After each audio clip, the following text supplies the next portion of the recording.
Hola, ¿cómo están? Muy buenas noches y bienvenidos a la temporada 2023 de Día D. Por supuesto que todos estamos con los ojos puestos a la turbulencia política. Se anuncia la marcha de la toma de Lima y ahí estamos enfocados. Pero no nos olvidemos de que no es un fenómeno, que hay una situación que también nos está acorralando, que es permanente, que convivimos con ella, que es la inseguridad ciudadana.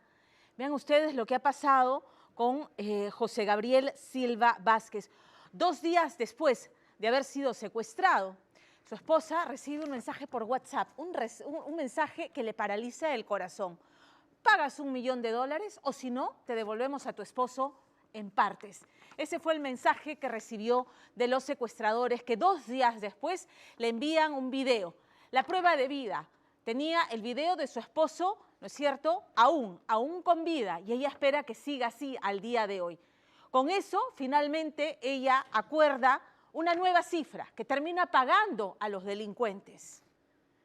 De eso ya hace un mes y hace 45 desde que el empresario fue secuestrado y aún no ha sido liberado.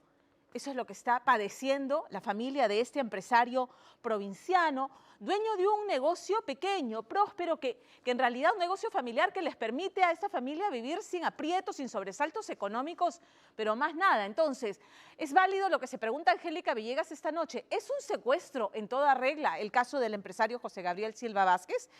Las cámaras de seguridad lo que han registrado es que efectivamente un sujeto encapuchado le embosca por la espalda, luego los cómplices bajan de un automóvil, lo reducen y se lo llevan. Y los vecinos ahora recuerdan haber visto un auto que merodeaba el vecindario.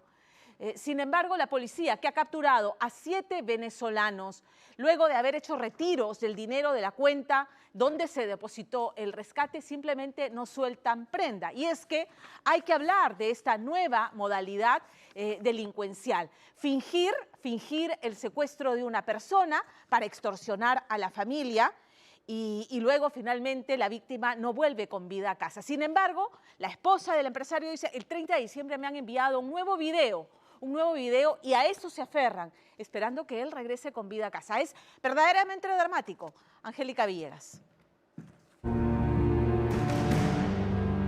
Acá me están tratando bien. Son las vísperas para recibir el 2023 en el país, cuando un teléfono se convierte en la esperada fe de vida para la familia Silva, quienes reciben el video de su patriarca José Gabriel, secuestrado hace un mes, quien con periódico en mano y temeroso, al ser registrado por sus captores, le pide a su esposa que colabore con sus verdugos a cambio de regresarlo vivo y completo a casa. Pero cumplida la exigencia, no se supo nada más de este padre de familia. Es el padre de mis hijos, es mi compañero fiel. Estamos pendientes del teléfono, estamos pendientes de una comunicación que digan: ya está acá tu esposo, está sano y salvo. Esa es la esperanza que a mí me queda. El registro clave antes de un extraño secuestro. ¿Quién quiso sacar del camino a un comerciante sin mayor fortuna?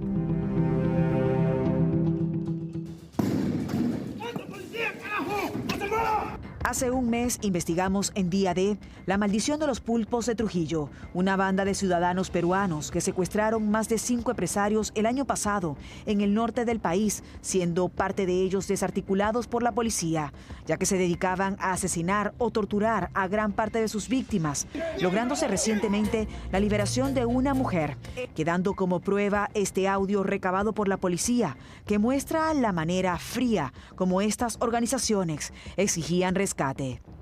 Ya reuniste mi dinero, yo te doy 24 horas o si no te lo desaparezco. Yo ahora me entero todo, yo te he dicho.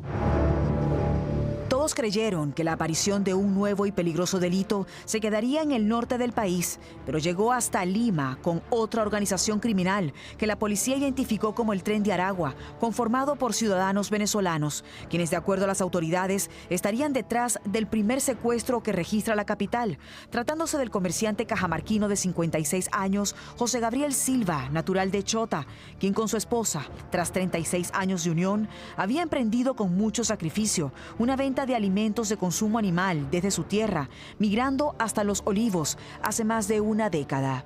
La constante lucha, el constante trabajo, las salidas al campo, el apoyo de nuestros clientes, el apoyo de nuestros proveedores nos han ayudado a salir adelante, a crecer. La esposa de don José nos contaba que recomenzar un negocio en la capital y el hecho de que le diagnosticaran a él diabetes haría insostenible los gastos, por lo que tuvieron que solicitar préstamos a sus distribuidores de comida para animales. Si bien es cierto, todo lo que hemos ganado es gracias a los proveedores que confiaban en nosotros. Si yo pedía un crédito a 90 días, he hecho lo posible, hemos hecho lo posible de llegar y completar pues el pago. Un ajuste de cuentas por deuda quedaba descartado, ya que la esposa de don José juraba que todos los pagos estaban al día, pero ese no necesariamente sería el único riesgo. ¿Usted descarta que su esposo hubiese enfrentado alguna deuda que lo pusiera en peligro, que hiciera que alguien tomara venganza por algún dinero que debía a estos proveedores? No, porque realmente nosotros hemos sido muy ordenados y desde un inicio que iniciamos nuestro negocio nos ha gustado ser muy transparentes, muy cumplidos. ¿Cuántos trabajadores ajenos a la familia formaban parte de este punto donde ustedes vendían? Bueno, nosotros tenemos ajenos, puede ser unos 10, 12. Es la mañana del 9 de diciembre en Los Olivos y don José, como todos los días, desayunaría en familia, pero en cuestión de horas, ese se convertiría en su último alimento en libertad. Y luego salimos con destino a la oficina, que queda cerca. Entonces, él siempre acostumbraba ir en su bicicleta porque así le ayudaba a ejercitarse. Ese día exactamente salen a la misma hora usted y su esposo de la casa y van a encontrarse en la oficina. ¿Puede detallarme, por favor? Sí, bueno, yo salí con mis niños en un carro y mi esposo se fue en la bicicleta, pero él no se había ganado en llegar a la oficina. A partir de acá genera muchas interrogantes las condiciones en las que José Gabriel Silva sale de la oficina con destino a casa. En sí, él no se despide de nosotros. Yo entro a mi local y me interno en mis quehaceres. Entonces, me he dedicado más o menos unos 40 minutos quizás.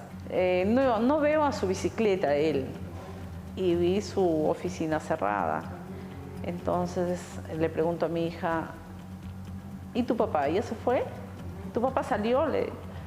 Y me dice mi hija, ay, ni cuenta me he dado, dice. ¿Su esposo solía avisarle cuando se iba a retirar de la oficina para venir a casa? Siempre salía a darse su vuelta y regresaba rápido. Algunas veces él nos veía que estábamos muy ocupados y no le gustaba interrumpir. Al ver usted que él no está en la oficina y que tampoco le avisó, ¿lo llama para preguntarle dónde está? No llamo, yo continúo mi trabajo.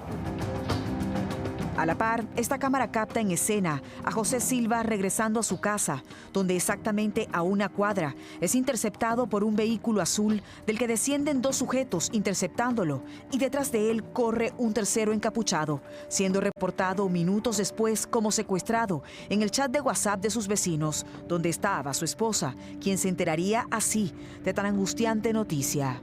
Y leo que decía: lamentable noticia, acaban de secuestrar al vecino y dejan la bicicleta tirada. Y veo los mensajes de los vecinos por el chat. Entonces, ahí me sorprendo que la bicicleta era de mi esposo. Estas personas que se ven interceptando a su esposo, ¿han chequeado ustedes en las cámaras de seguridad si ya estaban rondando la zona días antes? Según el grupo de vecinos que nos comunicamos por el chat, dicen que ya había ese carro negro que siempre estaba por ahí. Ese carro azul también ha estado por ahí. Había otro detalle observado en las cámaras de seguridad por la policía, y era un segundo vehículo que parecía fotografiar la vivienda del secuestrado y los alrededores tras producirse los hechos, según las autoridades. Pero tomaría 2 días para que los Silva pudieran tener noticias del patriarca desde un mismo número donde los llamaban y les escribían exigiéndoles pago por rescate. Que a cambio de su rescate nos piden $1 millón. En ese momento, ¿qué le responde usted al secuestrador? Realmente le dije, ¿de dónde yo te podría dar $1 millón? Nosotros no contamos con $1 millón. En ese momento, ¿usted pidió comunicarse con su esposo como para confirmar que de verdad se trataba de la banda que lo tenía secuestrado y no de personas inescrupulosas que llaman aprovechando la situación tan lamentable? Sí, sí le pedí evidencia, entonces me han enviado un video. En la fe de vida que enviaba la organización, la familia Silva se sorprendía de ver el cambio físico tan drástico que tenía don José, quien había perdido mucho peso. Su rostro estaba desencajado y sabían que moría de miedo sosteniendo ese periódico, que al menos les hacía confirmar que para esa fecha aún vivía. Acá me están tratando bien. Espero que colaboren. Muchas gracias. 2 días después, establecerían un nuevo contacto exigiendo dinero, recibiendo los Silva 3 registros fílmicos que no pueden difundirse por seguridad. Decía que si ya le hemos conseguido el dinero, entonces yo le dije, ahí le he dicho un monto, yo tengo tanto. Entonces me decía, no, yo quiero más. Hasta que el día 16 dijo, ya, está bien. Quiero que me lo entregues y en algún punto del lugar te voy a decir para que vayas a recogerlo, ¿no? Entonces se llegó el día 16 de diciembre, hemos hecho la entrega del dinero, tal como ellos nos pidieron. ¿Y usted le preguntó a las personas que le estaban escribiendo para pedirle rescate, ya yo cumplí, ¿dónde está mi esposo? ¿Por qué no lo entregas? Sí, he escrito, pero ya no, ellos no lo leen. El pago ocurrió, pero jamás la liberación. Y esto crearía mayor agonía en los Silva hasta el día de hoy. Prefieren pensar que el último registro en video de don José habría sido el 30 de diciembre, una fecha que solo el secuestrado pronunció en videos, pero que no tenía constancia de periódico para confirmar que se trataba de ese día, despertando sus peores miedos. Al fin llego y me acuesto en mi cama. ¿Y él dónde? ¿Él cómo estará? Y mi esposo que necesita la alimentación adecuada para su salud, no lo tengo a mi lado. Nada de esto es agradable para nosotros. Si esto ya era mucho, el hecho de imaginar que alguien de suma confianza dentro de la oficina tuviera alguna vinculación generaba profunda decepción en sus parientes. ¿Alguien ha tenido algún comportamiento extraño dentro de la oficina de su esposo? Bueno, lo que tengo entendido es que hay un chico desaparecido. ¿Hace cuánto desapareció esta persona? Dice que desapareció un día antes del secuestro de mi esposo. ¿Y este joven que desapareció un día antes del secuestro de su esposo era de mucha confianza para su esposo? Sí, era de mucha confianza. Él manejaba el área de almacén. Sin duda, el secuestro es un delito tan nuevo para el país como peligroso y su nivel de ferocidad genera fatales consecuencias. Los abogados penalistas han citado que para quienes cometen este delito, la ley dispone cadena perpetua. Pero ¿qué ocurre en los casos donde estas organizaciones son capturadas? La Fiscalía solicita prisión, pero finalmente en juicio todo se dilata. Hay casos también que le toca a una fiscal un determinado caso en concreto. ¿Y qué pasa? Esta fiscal se le cruza 2 audiencias en un mismo día. Entonces le da a otra fiscal para que vaya a sustentar su pedido de requerimiento de prisión preventiva. Entonces, y esta fiscal lo estudia 20 minutos antes y ya no lo sabe explicar bien. Entonces, el abogado del imputado, es decir, del presunto secuestrador, ¿qué hace? Se aprovecha de ello, habla a favor de su cliente. Entonces, el juez de investigación preparatoria, al haber una duda razonable, lo deja libre a esta persona. Más allá de las dificultades en el proceso para encontrar la justicia, el periodista y autor de libros policiales Charlie Becerra, quien ha investigado el fenómeno del secuestro, indica que estas organizaciones tienden a copiar modelos de otros países y jamás la negociación sin la policía de por medio lleva a una liberación exitosa. Los secuestradores te dicen siempre, no llames a la policía. Si nosotros nos remitimos al caso de la empresaria aquí en Trujillo, quien la rescata es la policía, es un equipo especial de la policía. Y yo no he visto otros casos donde el rescate se haya dado por civiles, digamos, por gente que no está preparada para eso. Entonces, claro, yo entiendo cuál es, la dificultad de decidir entre pedir ayuda o no, pero es que al menos las veces en las que se ha pedido ayuda a la policía, sí hay un índice de éxito. Del otro lado, eso ni siquiera es medible, ¿no? Más de 7 secuestros registró el Perú en los últimos meses del 2022. Y para los expertos en seguridad, lo preocupante es que las autoridades no estarían preparadas para enfrentar un delito de esta magnitud, que crece a la par de una coyuntura política en la que las fuerzas están abocadas a otras situaciones. Hace pocas semanas, la policía logró desarticular una parte de la banda que extrajo dinero de las cuentas del empresario José Gabriel Silva, pero no lograron obtener información. Y el silencio de estos delincuentes, junto a una ausencia de él tras el pago de su rescate, deja las peores interrogantes sobre su paradero. ¿Dónde está?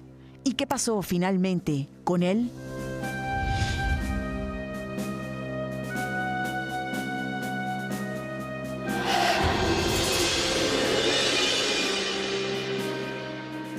Otra modalidad del crimen organizado es echar mano, y eso es lo que se ve mucho en el Callao, lo va a ver en el reportaje de Richard Apolo, el crimen organizado que echa mano de menores de edad como carne de cañón, sabiendo que bajo el Código del Niño y del Adolescente las sanciones que van a recibir son mucho menores. Entonces lo que está ocurriendo en el Callao es esto, que cada vez vemos delincuencia, sicarios que tienen 16, 17, 18 años. Y quizás usted, si no ve mucho fútbol, no ha escuchado hablar de Anderson Dancuart Farías. Anderson Dancuart formaba parte de la reserva del Sport Boys del Callao. Tenía 16 años y tenía una proyección increíble, decían los que lo habían visto jugar. Sin embargo, tenía un talón de Aquiles. Era indisciplinado, pero no solamente eso. No tenía se juntaba con gente no adecuada. Y ya a los 16, 17 años, ¿no?, se rodeaba y coqueteaba con la delincuencia, hasta que ingresó al tema del sicariato. Y el video que van a ver esta noche es espeluznante. Y es el video y es el crimen por el cual Anderson Dancuart dejó las canchas de fútbol y hoy está tras las rejas condenado a 15 años de prisión. 8:30 de la noche, está con un grupo de amigos, camina hacia una bodega, saca la pistola y deserraja 5 tiros en contra de Juan García. La víctima, que además se levanta el polo para enseñarle la cintura, para hacerle saber que él no iba armado, le deserraja los 5 tiros como si nada, media vuelta y regresa con el grupo con el que estaba conversando, que no se inmutan y se retiran. La frialdad es escalofriante y es por este caso que Dancuart está preso. Pero la policía lo investiga además por otros crímenes, por el asesinato de otras 2 personas. ¿De qué estamos hablando? Estamos hablando de un chico de 18 años que mató a otro, también sospechoso de ser sicario.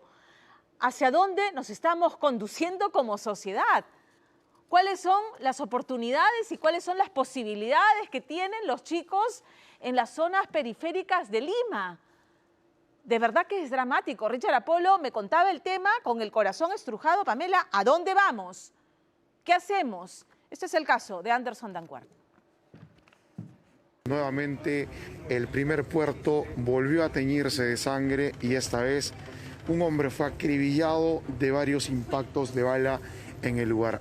Estas imágenes corresponden a la noche del 9 de junio del 2021, en la cuadra 3 del siempre picante Girón Apurímac, en el Callao. Habían pasado pocos minutos desde que un joven sicario, sin miramiento alguno, se había acercado a Juan García Guerrero, de 31 años de edad, para asesinarlo, sin piedad. Aquel 9 de junio del 2021, Juan García salió de su domicilio rumbo a la tienda. que se encontraba a una cuadra. Luego regresaría. Fue en este instante que su asesino lo sorprendió y de varios impactos de bala acabó con su vida. En realidad realiza como 7 disparos, pero son 4 de densidad mortal, ¿no? Que caen en diferentes partes del cuerpo, llámese en la región intercostal, en la región pectoral, y bueno, de entrada y salidas en las manos, las rodillas y en los pies, ¿no? Lo que pasa es que salió a la esquina, sí. Ya. ¿Usted estaba aquí? Claro, yo estaba sentada en mi sala. Ya. Salió, él llegó y ya estando acá, dispararon, pues, dispararon, y cayó ahí. Justo ahí. ¿Aquí? Sí, ahí cayó.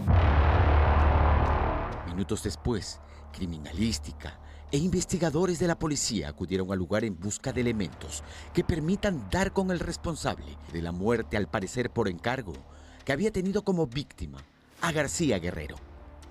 3 meses después del crimen, Anderson Yosimar Dancuar Farías, alias Bomba, un muchacho de entonces 21 años, con futuro enorme como futbolista del Sport Boys, quien al parecer decidió cambiar los chimpunes por las armas, fue detenido, sindicado como el homicida de García Guerrero.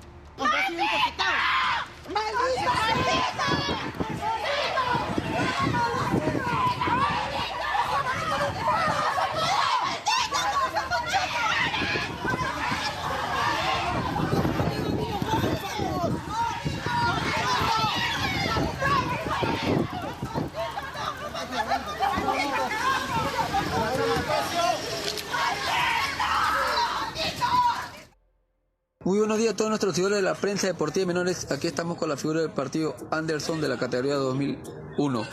Anderson, sacaron un punto importante para sumar en el acumulado. Sí, fue un punto muy importante. El rival fue muy fuerte y seguimos ahí a meterle. Todo tiempo pasado, dicen, fue mejor.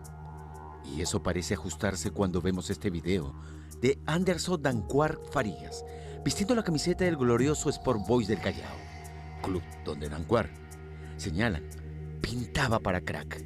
Tuvimos la oportunidad de conocerlo. ¿Cuándo? No, cuando era deportista del Sport Boys, ¿no?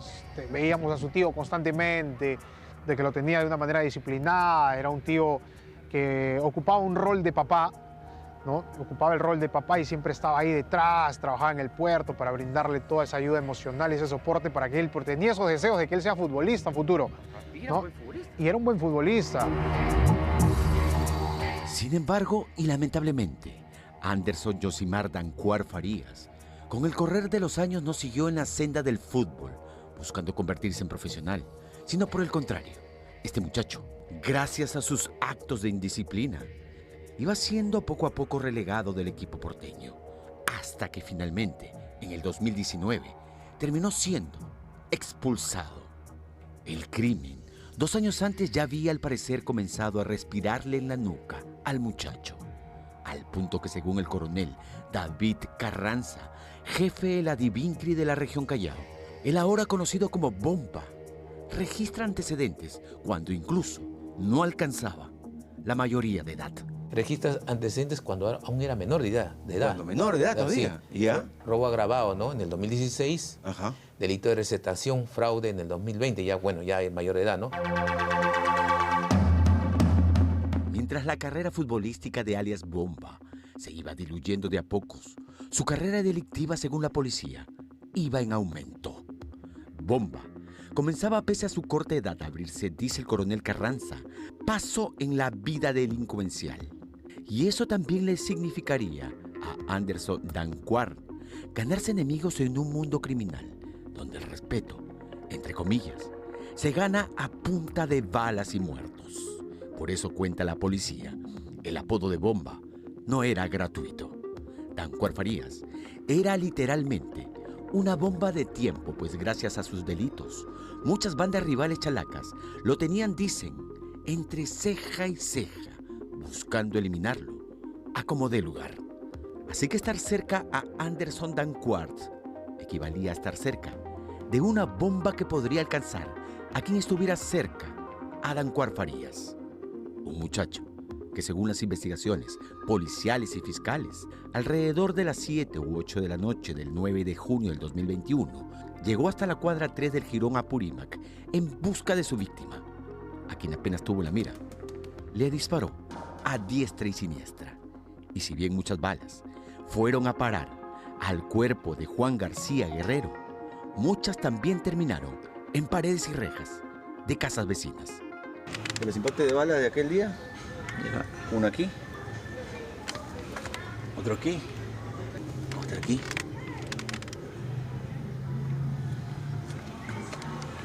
Otro aquí. 4 impactos de bala. 4 impactos de bala de aquel día cuando asesinaron a Juan García. Lo único que te puedo decir de este caso, como de cualquiera, es de que en el Callao no te matan por gusto. ¿Me entiendes? O estás en algo o estás en nada, pero por gusto no te matan. Si bien es cierto, estás involucrados en bandas delictivas dedicadas al cobro de cupos, a la extorsión, o lío de faldas, una de dos. Pero en el Callao es la ley de vida. Si estás en algo, obviamente te tienen que matar, ¿no? Acá nadie mata por gusto. Un dato. Juan García Guerrero, al momento de su muerte, registraba antecedentes policiales por drogas y tenencia ilegal de armas.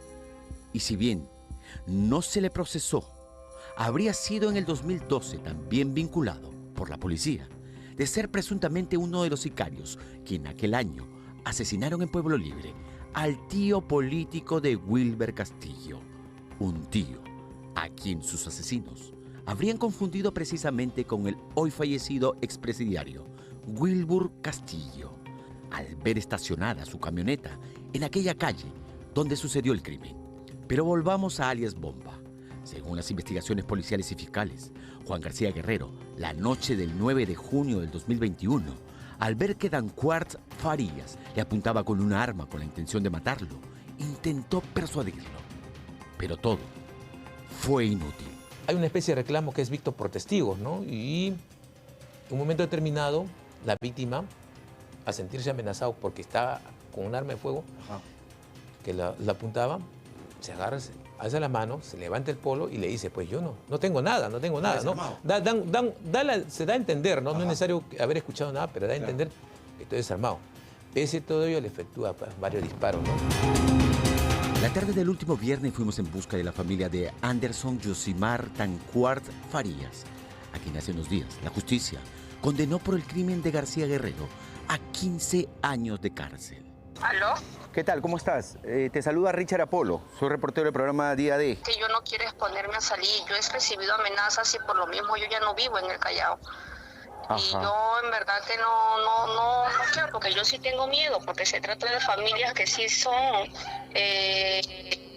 peligrosas. A través del hilo telefónico, la hermana de Anderson sostiene la inocencia de este, señalando que no tiene nada que ver con la muerte de Juan García Guerrero. O sea, tú me dices que tu hermano no tiene nada que ver en el asesinato de Juan García, ¿eso es lo que me dices tú?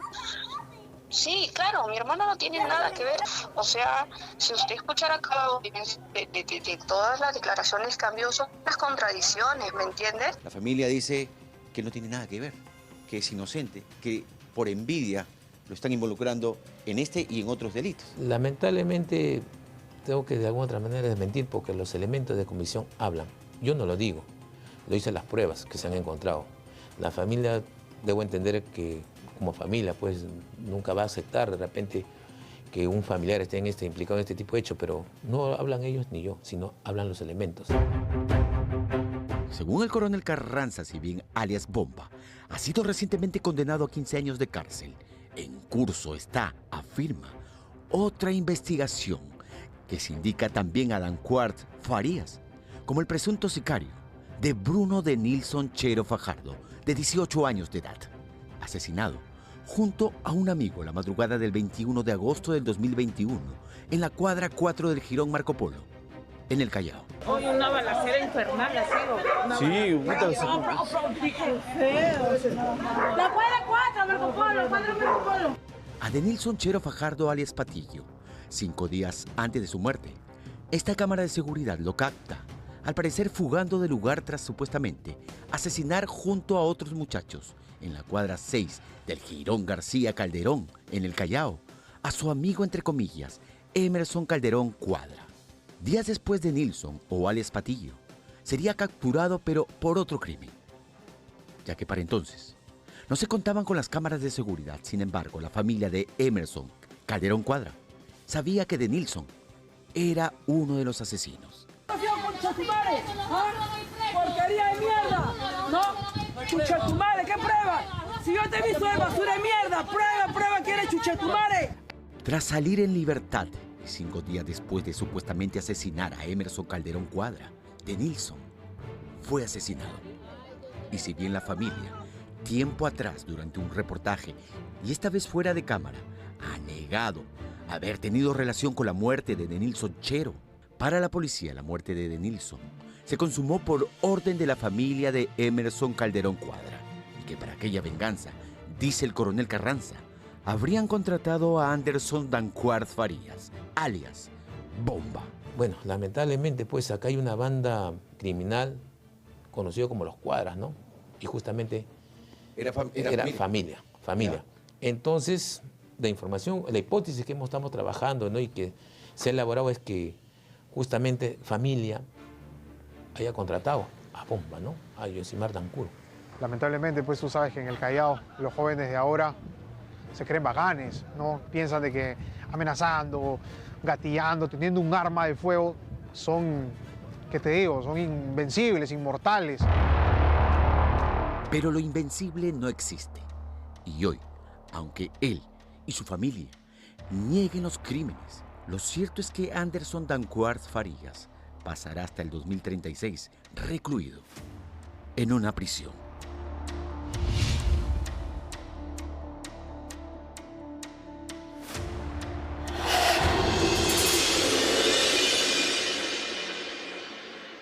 Y en el plano político sí, vamos a hablar de política porque necesitamos ser ciudadanos cívicos, más allá de ir cada 5 años a poner nuestro voto.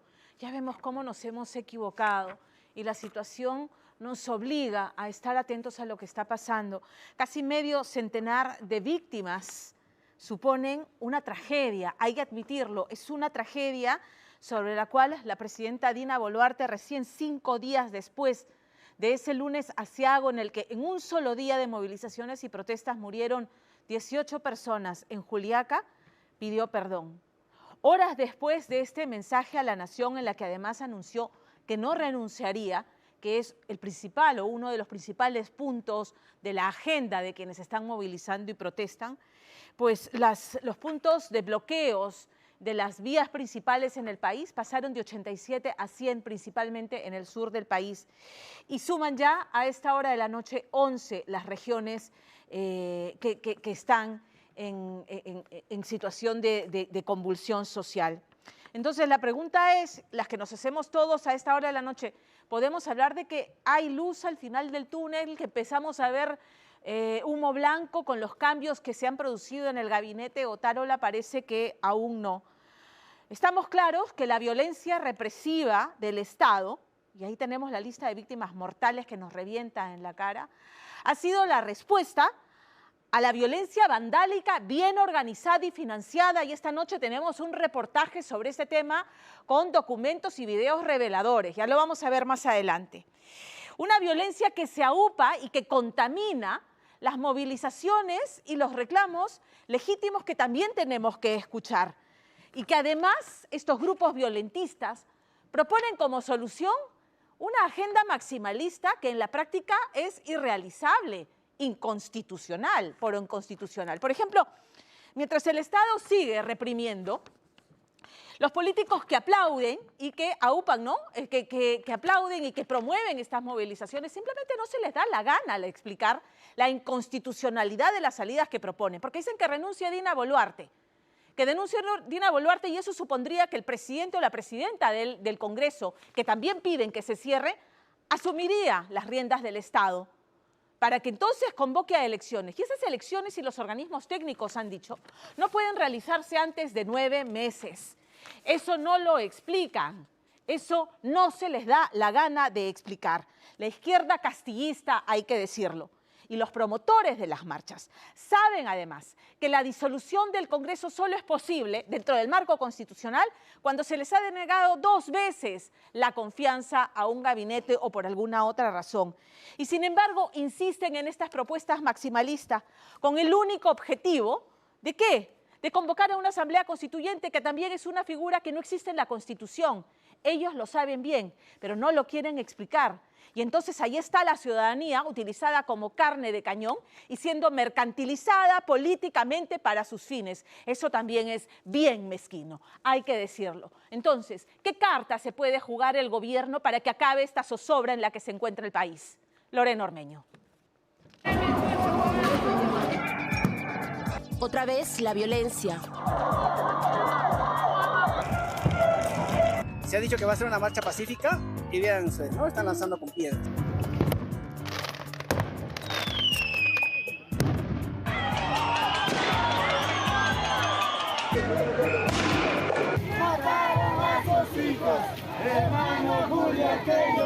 Otra vez el dolor.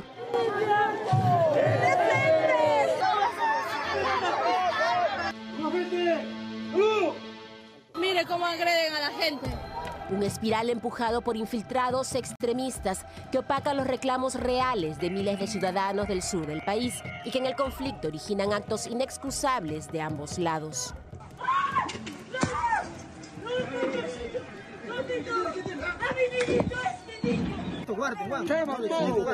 ¡Sácate el palo! Solución de tercera. Vecinos, ¿qué hacemos? ¿Lo quemamos? Quémenle, quémenle, quémenle. ¿Cómo queremos nosotros esto?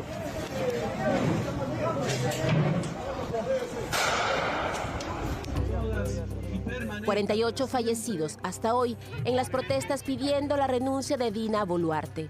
47 civiles muertos en enfrentamientos con la policía en su intento de tomar los aeropuertos del Cusco, Ayacucho, Juliaca, donde 300 agentes también resultaron heridos, 6 de ellos en cuidados intensivos. De esta manera bajar una piedra.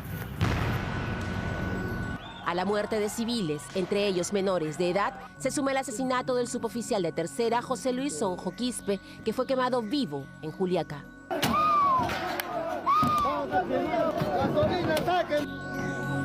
Quémenlo, fue lo último que el policía de 29 años se escuchó. Lo golpearon, balearon y prendieron fuego a su patrulla y a él, colocando en su cuerpo carbonizado el cartel Dina Asesina.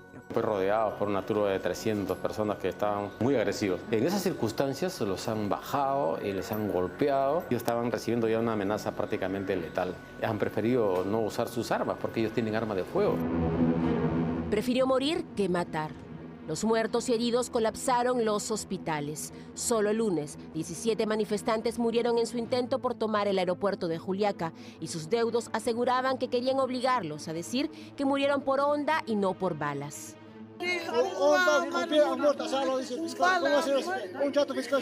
Vendido estará, pues. Se confirmó que la noticia propalada para atizar los ánimos era falsa, pero corrió como fuego sobre pólvora. Es totalmente falso, en primer lugar, porque las muertes no se determinan porque ellos firmen un acta o porque ellos acepten que han sido muertos por hondos, por tigones. La muerte se llega a determinar con una pericia científica. Tal es así que tenemos los resultados. Son 17 civiles muertos por PAF, por proyectil de armas de fuego. Ahí están los resultados. Entonces, la versión que ellos sostienen se cae por su propio peso porque ya está demostrado científicamente que han muerto por PAF. No estamos ocultando nada, esa es la realidad. Estamos trabajando con nuestros peritos con la finalidad de poder determinar cómo ocurrieron los hechos, es decir, de dónde se dieron esos disparos que mataron a estas personas. ¿Salieron de la policía? ¿Salió del ejército o salieron de civiles? Eso lo tiene que determinar la investigación. En paralelo, la fiscal de la Nación abrió investigación contra Dina Boluarte y varios ministros para establecer presuntas responsabilidades en las muertes. La investigación tiene que establecerse si es que hubo una orden para que usen armas de fuego. Esa es la materia de investigación. Si es que hubo esa orden, ¿quién la dio? o si es que los policías, frente a la avalancha de seres humanos que venían con piedras, con ondas, con arellanas, no tuvieron otra que defenderse. ¿Qué hubiera pasado, por ejemplo, si este policía que fue calcinado hubiera sacado su arma y hubiera matado a una persona? Estaría preso por homicidio. ¿Dónde está la legítima defensa? Sin embargo, este joven no le dieron ni tiempo para poder mover el carro. Lo rodearon y sin miramiento le prendieron fuego. Según el fiscal, el asesinato del suboficial Sonjo es un crimen de lesa humanidad. Hoy las heridas siguen en carne viva tras el golpe de Estado perpetrado por Pedro Castillo, según una encuesta aceptado mayoritariamente en el sur. El 52% de la población urbana rural de la macrorregión sur estaba de acuerdo con el golpe de Estado. Y a nivel nacional, un poquito más del 30% estaba de acuerdo con el golpe de Estado. Entonces, hay regiones del país que tienen una lectura sobre la situación política completamente distinta a lo que tenemos acá en Lima, porque lo que se ha quedado como narrativa en la población protestante es, número uno, que el Congreso es quien dio el golpe de Estado contra Pedro Castillo. Número dos, que Dina Boluarte entró a una especie de contubernio con el Congreso para sacarlo a Pedro Castillo y convertirse ella en la presidenta. Una realidad paralela creada por extremistas capitalizando su hartazgo y el olvido.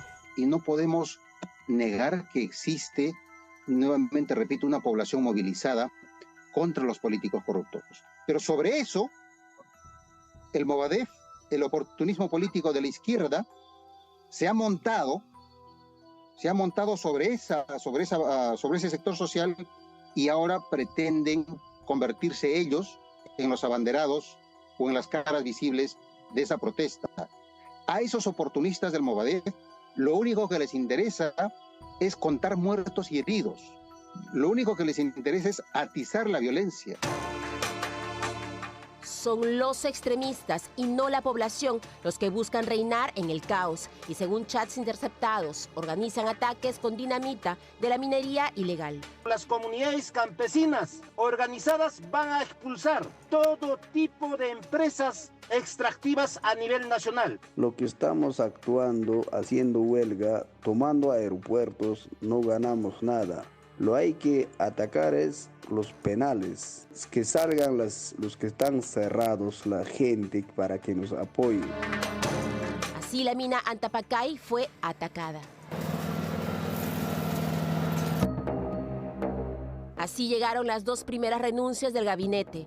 Pero cuando algunos ya contaban con la renuncia de Boluarte y organizaban sacar al presidente del Congreso, la mandataria respondió: pido perdón por esta situación y por lo que no se haya dejado de hacer para evitar estos acontecimientos trágicos. Pero así como pido perdón, como mandataria pido de todo corazón que rechacemos la violencia. Las peruanas y peruanos somos pacíficos.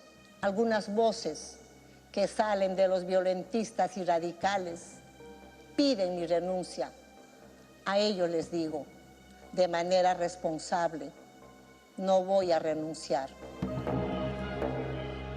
Perdón, pero respaldando a la policía y las Fuerzas Armadas. Para unos firmeza, para otros provocación. Así lanzó una papa caliente al Congreso. Solicito al Congreso de la República se adelante la fecha de la segunda votación para garantizar de esa manera y la población sepa una fecha cierta. Elecciones y que se vean todos este año. El único reclamo realizable de los manifestantes. Incluso, para los impulsores de las reformas, una válvula de escape. Creo firmemente que necesitamos, no 7, necesitamos muchas más reformas. Pero ahorita la situación está en tal deterioro y de tanta urgencia que cuando menos bajemos un poco el hinchazón. ¿Y cómo bajamos tanto el hinchazón? Cuando menos definiendo ya el adelanto de elecciones. No podemos esperar a marzo. Y es que el adelanto de elecciones debe aprobarse en 2 legislaturas. La primera fue en diciembre y fijó la elección para abril de 2024. La segunda está programada para el retorno de sus vacaciones. ¿El país está para receso del Parlamento? No, ¿no es cierto? Ok, entonces, señores congresistas, como dicen los chicos, háganse una, ¿no? Y entonces adelanten la legislatura de marzo, porque no podemos esperar más. Si en febrero votan por cambiar la elección para este año, según los órganos electorales, podría realizarse. ¿Se podrían hacer elecciones este año? Y lo que importa es cuándo es la transferencia a mando.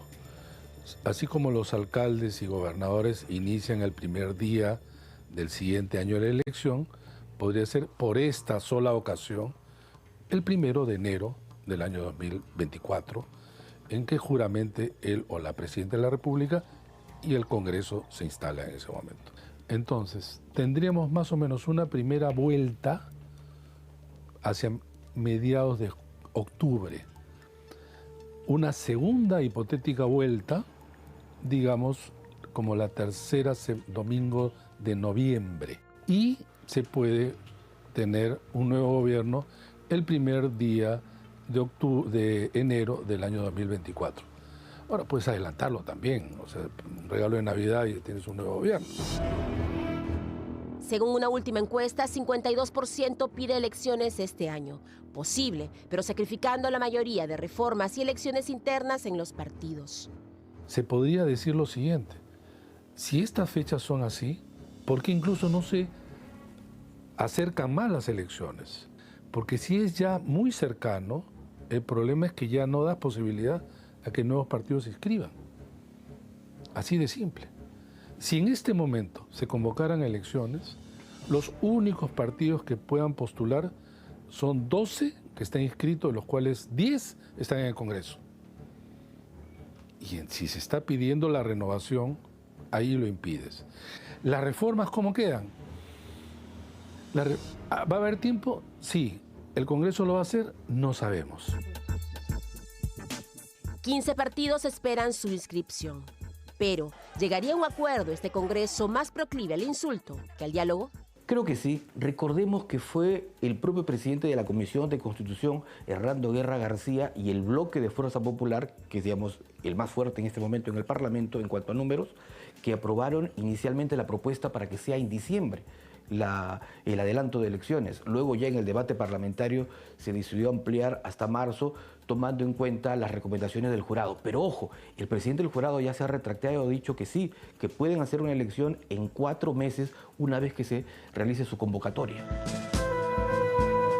Pero todo depende del juego político de este Congreso, que pone en la balanza el clamor de la calle, pero más sus intereses. Y es que siempre hay un acuerdo político, ¿no? El acuerdo político siempre es claro.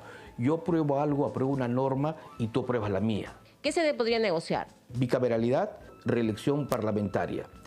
Y desde el otro lado, eliminar el voto de confianza cuando el gabinete acude al Parlamento. Y segundo, el tema, me parece, la cuota indígena, que es un tema que no se ha analizado mucho, pero que podría frenar de alguna manera las presiones y protestas que hay en el sur del país. Entonces, si ellos lograran ponerse de acuerdo en esto, podrían acortarse su mandato porque además podrían reelegirse. Efectivamente, podrían reelegirse ya sea como senadores o como diputados, o en todo caso, la otra salida sería que los actuales parlamentarios, que son equivalentes a diputados, sí puedan postular al Senado. Solo tienen 15 días para abrir o no esta válvula de escape, cuando ya se anuncia la toma de Lima para esta semana, mientras en provincias, peruanos, hartos del violento paro, se enfrentan a los huelguistas. Madurez política. Y sobre esa base tienen que reflexionar los congresistas en estos días que faltan para el término de la legislatura, y más aún frente a los casi 50 muertos que hay en el sur del país. ¿Dejarán nuestros políticos que la olla a presión vuelva a estallar?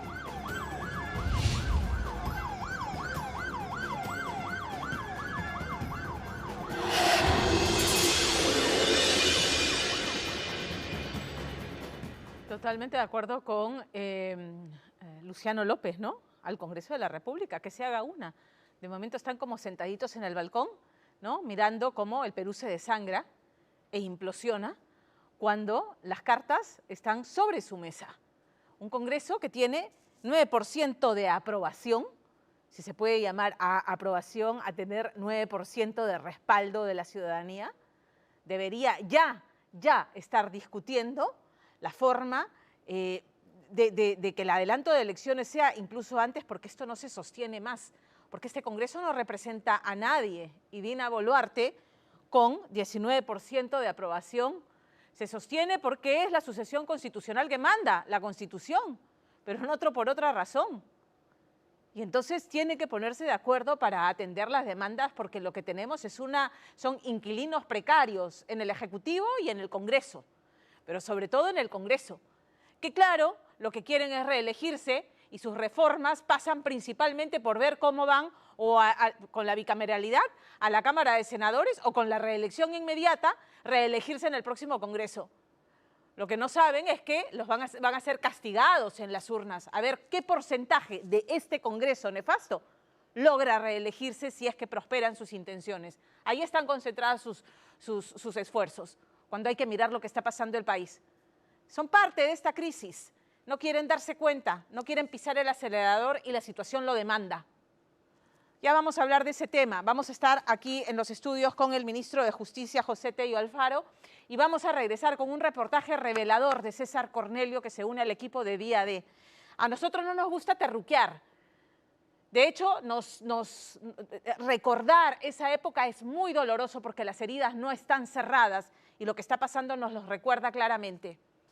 Pero si hay elementos contundentes que César Cornelio les va a mostrar esta noche, que van a demostrar que efectivamente hay grupos violentistas que se están encaramando sobre la protesta social y que vienen financiados y que vienen apoyados por grupos terroristas. Sí, y esta noche mostramos el video, un video exclusivo que ha conseguido César Cornelio y que es francamente revelador. Así que con eso vamos a regresar. Antes tenemos mensaje de nuestro auspiciador.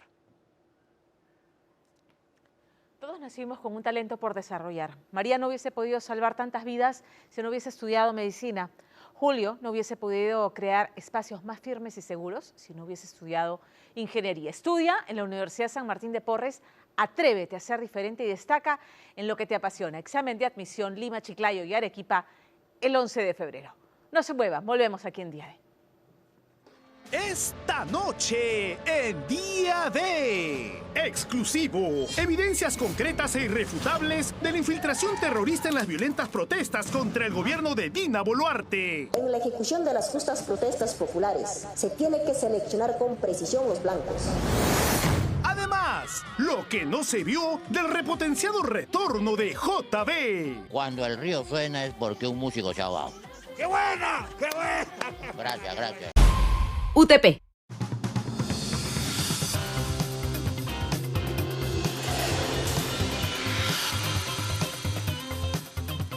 Muy bien, lo habíamos anunciado. Estamos intentando buscar respuestas al entrampamiento en el que parece estar el Perú y los 33 millones de peruanos, porque hay la agenda maximalista de quienes están marchando y reclamando, en primer lugar, la renuncia de la presidenta Dina Boluarte como condición para que las manifestaciones, los bloqueos, las paralizaciones cesen. Esa es la postura, por ejemplo, del gobernador regional de Puno. Si renuncia la señora Boluarte, esto se calma, me dijo la semana pasada el gobernador regional de Puno.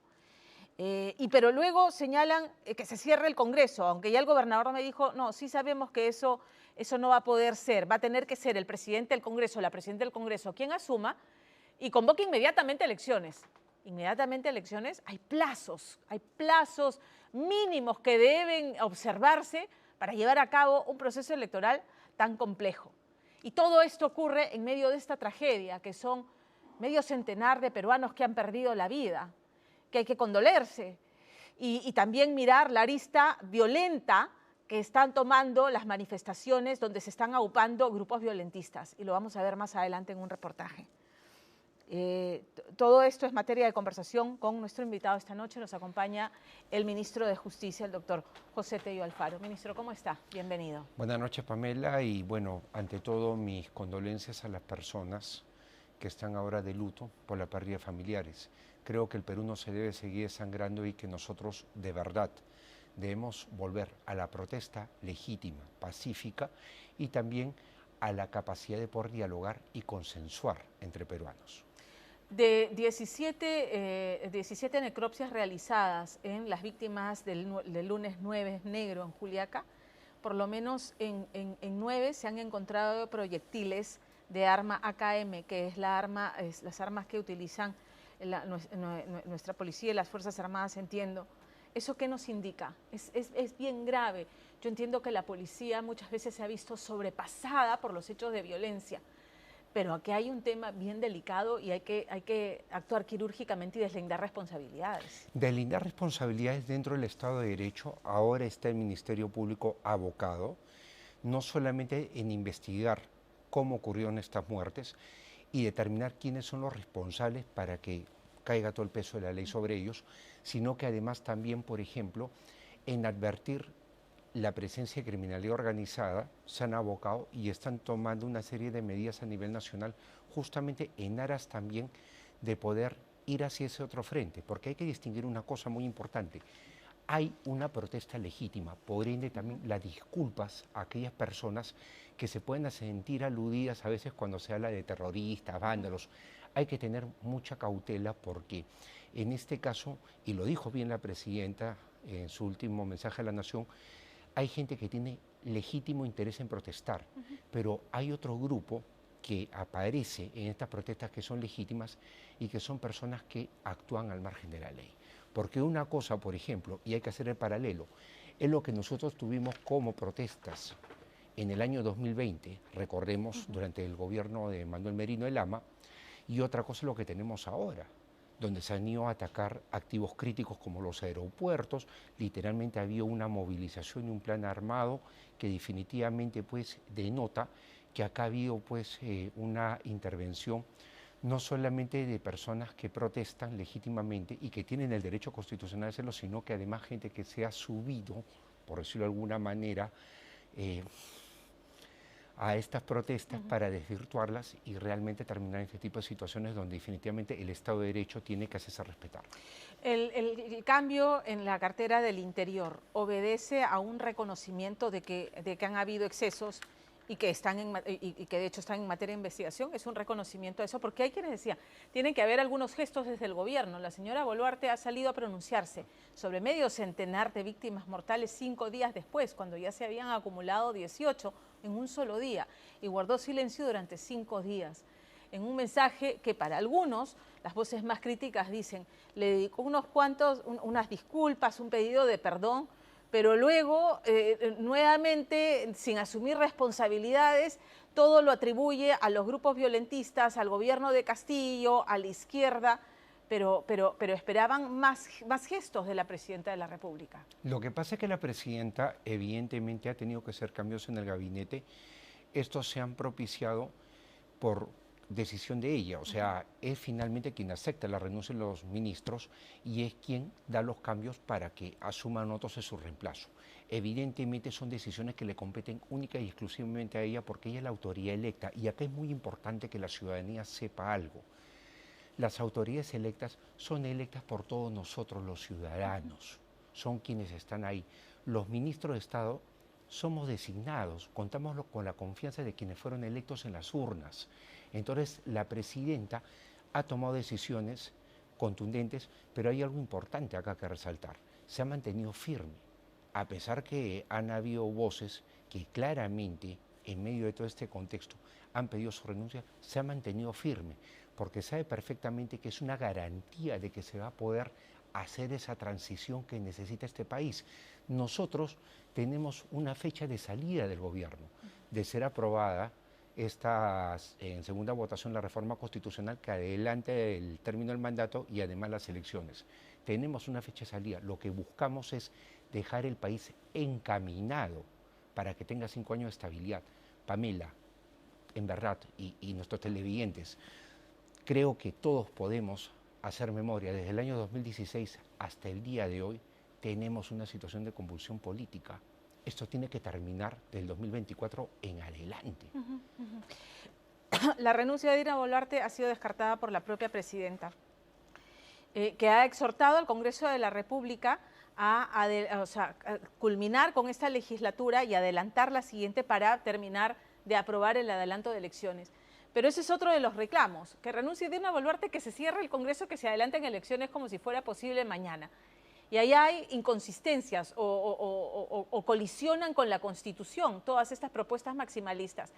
¿Cómo las aterrizamos? Número uno. Y número dos, ¿han identificado interlocutores entre quienes promueven las marchas? Entiendo que una comisión fue esta semana a Puno para poder dialogar y que no encontraron con quién sentarse, le cerraron la puerta en la cara. ¿Ya han identificado con quién iniciar este diálogo? Con quien quiera iniciar el diálogo en Puno, porque hay que ser claros en algo. En Ayacucho, por ejemplo, tuvimos una primera etapa en la que el diálogo no se dio. Incluso participé de un viaje que hicimos al interior con la ministra de Salud y con la ministra de Agricultura. Llegamos y recogimos a unas personas en un vuelo de apoyo para traerlas a Lima porque estaban en mal estado y no solamente por las protestas, sino también enfermos que necesitaban ser evacuados a Lima para tener una atención en un hospital mayor. Nosotros ahí, por ejemplo, logramos conversar con algunas autoridades, pero este diálogo ha mejorado. Por ejemplo, hoy en día hay un buen diálogo con el gobernador Oscorima, se conversa, y además también con las autoridades de la región. En consecuencia, esto que se replica, por ejemplo, en Arequipa, también se replica en Apurímac, da avisos de que se pueden mejorar progresivamente los canales de diálogo. La cosa es que los hermanos de Puno quieran conversar. Esta semana, por ejemplo, fue una comisión con el viceministro de Derechos Humanos, justamente nuestro viceministro del Ministerio de Justicia y Derechos Humanos, de nuestra Dirección de Derechos Humanos, de la Defensa Pública, que está a nivel nacional haciendo un trabajo articulado y especialmente en Puno, ha tenido un rol bastante importante, y además también de la Presidencia del Consejo de Ministros. Y yo sé, era una comisión multisectorial, pero ¿fueron a ciegas o fueron sabiendo con quién se iban a reunir? No, o sea, ¿cuál era el plan? Diálogo, ¿Pero con quién? O sea, ¿han identificado con quién pueden conversar? Se trató de entablar el diálogo. La presencia física fue para entablar el diálogo. Acá estamos para dialogar. Y ese día no fuimos ministro de Estado porque fue el día que tuvimos el voto de confianza. Al día siguiente, los sucesos que han enlutado a todos los peruanos, fuimos allá. No hubo ausencia del gobierno en Puno. Fuimos allá a conversar. No ¿El gobernador regional ha sido un buen articulador, facilitador de esta situación o no? Está distante, es más, pide la renuncia de la presidenta. Correcto. Hay que respetar su postura, pero es una postura que no compartimos. Lo que sí queda claro es que estamos abiertos al diálogo y queremos dialogar con él, queremos dialogar con los alcaldes provinciales y distritales de Puno. ¿Por qué? Porque este es un gobierno de transición y no está perdiendo un minuto. El trabajo que tenemos es 7x24, todos los días. Y los ministros de Estado estamos viajando por diferentes lugares del país, diferentes regiones y teniendo reuniones. Ayer, por ejemplo, en el Ministerio de Justicia, hemos tenido una reunión con otros ministros de Estado, con el ministro del Interior, que recién habiendo asumido el cargo, al día siguiente nomás participó en una reunión que tuvimos nosotros con la provincia de Barranca y con la gobernadora, el alcalde provincial y distrital de Barranca y la gobernadora de Lima Provincias. Y en esa reunión, en la cual participó el MIIS y también el MICUL, el Ministerio de Cultura, tuvimos una serie de avances con esta provincia, conversamos también de hacer un trabajo mucho más integrado con Lima Provincias. Luego participó en otra reunión el gobernador de San Martín. Entonces, todavía no se traduce en la cancha, porque luego del mensaje de la presidenta Boluarte, los puntos de bloqueo se incrementaron. Y tenemos principalmente en el sur, pero también en la zona de Cajamarca, en la zona de San Martín, hay bloqueos, la gente está desesperada y la aprobación de las protestas no es poca, 46% de los peruanos está de acuerdo con las protestas. O sea, tenemos un país partido, polarizado, enfrentado. ¿Por qué? Porque simplemente no se ha hecho gestión en este país. La gente está molesta y eso es lo que refleja las encuestas, de que sus autoridades no dialoguen, no hablen, no busquen punto de entendimiento, no solucionen sus problemas. Los ministros que están en el interior, colegas, en San Martín, en Apurímac, en la zona de Ancash, en el norte también, que están en diferentes lugares, están buscando destrabar obras, generar... Claro, o sea, el dinamismo. reclamo al final, más allá de esta agenda política que renuncie la presidenta, el cierre del Congreso, nuevas elecciones, asamblea constituyente, por debajo subyace la agenda permanente de los pueblos. Y que tenemos que entender, Infraestructura, porque, claro, obra, educación, salud, carreteras. no es posible, por ejemplo, ahora que viene el friaje, que no tengamos un plan de contención, y es algo que se está viendo para la zona donde sabemos que hay un friaje que puede matar personas, animales y dar más pobreza, porque en sí son zonas ya muy pobres. La ejecución de gasto en el gobierno regional de Puno, ¿cómo es? Porque también hay que mirar eso, o sea, los gobernadores regionales no pueden mantenerse ajenos a una situación en ese pliego de reclamos permanente, ¿no?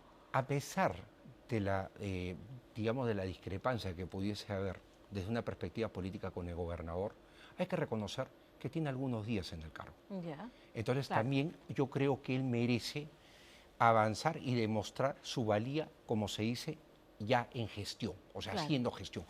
El gobierno tiene todas las intenciones de colaborar en ese proceso, ayudarlo, porque el gobierno está para todo el Perú. Y el gobierno lo que busca es que el desarrollo y el progreso llegue a Puno. Se tiene que hacer un diálogo en algún momento y esperemos que él acceda a tener diálogo. Lo importante, lo fundamental, es que no dejemos de hablar los peruanos y no llevemos los desencuentros a punto cero. ¿Por qué? Porque acá ya no podemos advertir nosotros más que una agenda política que es muy cerrada y que no tiene mucha coherencia. Pedro Castillo está donde está por un mandato judicial. No va a salir si es que un juez no determina que salga. Eso no depende de Dina Boluarte ni de su gobierno. Depende de la autonomía constitucional del Ministerio Público y del Poder Judicial. Y ellos deciden. En Puno la sensación es, y en las zonas donde la convulsión se ha concentrado, es nos están matando y encima nos acusan de terroristas. La etiqueta del terruqueo. El terruqueo. Correcto. A ver. Las disculpas, lo voy a decir y lo digo a través de tu programa, las disculpas a las personas que han salido a manifestar legítimamente y que se han sentido aludidas por el terruqueo o por el término vandalismo. No todos los que han salido tienen merecen este adjetivo. Acá hay que ser bastante claros en algo. Por ejemplo, y ocurrió hace unos días, tuvimos una reunión con un grupo de hermanos ayánicas, unos sapos. Nos reunimos en el Ministerio de Cultura y fue una reunión muy interesante. Participamos varios ministros de Estado y conversamos con ellos y surgió un tema medular, el ganar la confianza. Pero algo importante, lo primero que pidieron es respeto. ¿Sabes por qué, Pamela? Porque dijeron, nosotros con ustedes peleamos en los 90 contra los terroristas. Correcto. Fuimos esa fuerza que se sumó a las Fuerzas Armadas, a la policía, para defendernos del terror. A nosotros los terroristas nos han matado. Hoy día salimos a proteger nuestro medio ambiente, nuestro hábitat, nuestra cultura, muchas cosas que son sus demandas que ellos sienten desatendidas. Entonces, hacia ellos, y lo dijo también la Presidenta de la República, hacia aquellas personas como ellos, que se sienten aludidas, afectadas por este término del terruqueo o del vandalismo. Vándalos. Claro, terrucos. hay que pedirle las disculpas del caso, no lo son, pero también hay que tener en claro que entre estas personas que salen a protestar legítimamente se meten violentistas muy articulados que definitivamente pues van y se comportan como enemigos del Estado. Y hemos visto las imágenes. La presidenta también hizo referencia a armamento, a munición que habría ingresado de Bolivia para ser utilizado en este enfrentamiento con las fuerzas del orden. ¿Eso está confirmado? Bueno, hay de todas maneras una investigación que se está llevando a cabo al respecto, porque son las famosas balas Tundún, que aparentemente habrían sido utilizadas, y eso ya requiere, Pamela, también de una buena investigación que está a cargo del Ministerio Público. ¿Por qué? Porque se tiene que determinar el uso de este armamento que, dicho sea paso, y hay que ser claros, no lo utilizan las Fuerzas Armadas ni Fuerzas Policiales peruanas, porque es un tipo de armamento que no se usa.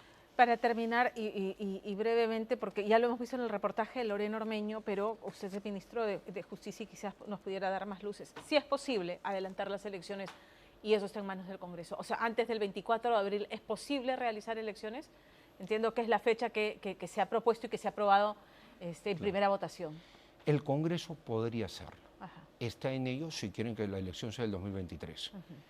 en conversaciones con los organismos electorales que hemos tenido recientemente del Despacho de Justicia, se dice que podrían también manejar el escenario del 2023, pero acá también hay que ser bastante claros en algo, y es ese eterno debate que tenemos. ¿Queremos más de lo mismo? Eso significa elecciones sin reforma política. Queremos cambiar las cosas, mejorar el marco normativo, tener mejor control de calidad respecto de quienes acceden a estos cargos de elección popular, un poco más de aliento, elecciones con reforma, pero evidentemente en abril del 2024. Por lo menos eso fue el criterio técnico que desarrollamos desde el Ministerio de Justicia. Correcto. Ministro, muchísimas gracias por habernos acompañado esta noche. Gracias a ti, Pamela. Gracias. Y más bien, a ver si me permite invitarlo a ver, porque hemos hablado de grupos violentistas que se están encaramando sobre la protesta legítima de los peruanos que viven en el sur, ¿no es cierto? Bueno, César Cornelio se une al equipo de Día D con el reportaje que vamos a ver a continuación. Y la pregunta es, ¿todos los que marchan son terroristas? Todos los agentes del orden que muchas veces, y lo hemos visto en las imágenes, se han visto sobrepasados numéricamente por turbas violentas a las que se tienen que enfrentar haciendo uso de la fuerza, son responsables de las muertes que hoy el Ministerio Público está investigando como homicidio calificado e incluso como genocidio. Claramente todos los peruanos estamos agobiados con esta situación, con esta escalada de violencia, pero sobre todo hay que decirlo con la pérdida de vidas humanas.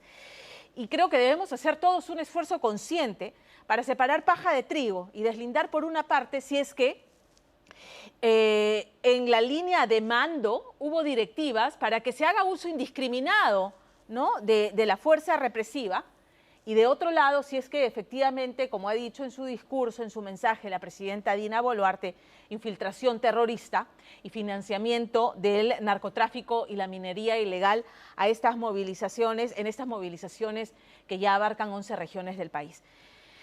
En esa línea es que resulta revelador el reportaje de César Cornelio, que como les dije se une al equipo de Día D y le damos la bienvenida. Porque esta noche presenta un video que a mí me resulta escalofriante y ya lo van a escuchar ustedes.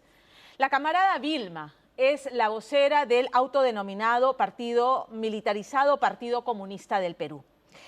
Esta facción de Sendero Luminoso opera en el BRAEM y van a escucharla, avalando las movilizaciones violentas, el bloqueo de carreteras, el vandalismo en sedes públicas y privadas, apoyando y reclamando la reposición de Pedro Castillo, pero sobre todo disponiendo el financiamiento de estos grupos violentos. Hay que deslindar y nuevamente separar paja de trigo. La facción de Sendero Luminoso que representa a Vilma es esta que está operando en el Vizcatán, y en los pueblos aledaños, que son pueblos dedicados al cultivo de hoja de coca, en la cual cultivos en los que se sustenta el narcotráfico. Y hay que recordar que es un frente que fue duramente golpeado en esta exitosa operación Patriota. Y recordarán ustedes también que esta operación ocurrió durante el gobierno de Pedro Castillo, que la pasó por agua tibia, así nomás, pese a que fue un duro golpe para Sendero Luminoso. Muy bien, este frente, infelizmente, ha sido desatendido porque hoy todas las fuerzas están y los ojos y los esfuerzos están puestos a contener la violencia desbordada que se está viendo en estas movilizaciones promovidas por estos grupos que, como verán, estos grupos estarían, y lo van a escuchar de la camarada Vilma, financiados por el narcoterrorismo. Separemos paja de trigo, hablamos de grupos violentistas, no de todos los peruanos que hoy marchan y protestan. Vean el reportaje porque francamente es estremecedor. En la ejecución de las justas protestas populares de un sector, se tiene que seleccionar con precisión los blancos. 1. El Congreso. 2. Locales del Poder Judicial. 3. Dina Boluarte Segarra y su gabinete Angulo. 4.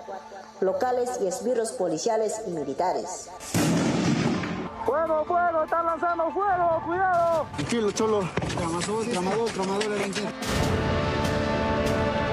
Es la voz de la terrorista camarada Vilma, vocera del autodenominado militarizado Partido Comunista del Perú, remanente de Sendero Luminoso en el BRAEM. Venceremos al imperialismo, la victoria del pueblo y su fusil.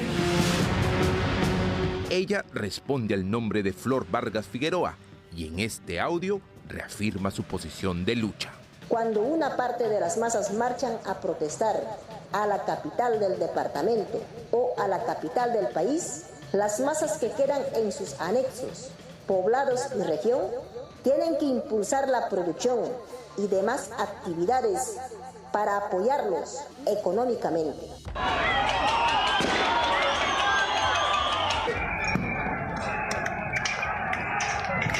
Esta semana reanudaron las manifestaciones. La región de Puno se convirtió en el epicentro de las protestas con 18 muertes, 17 civiles y un policía quemado vivo por una turba de asesinos en Juliaca.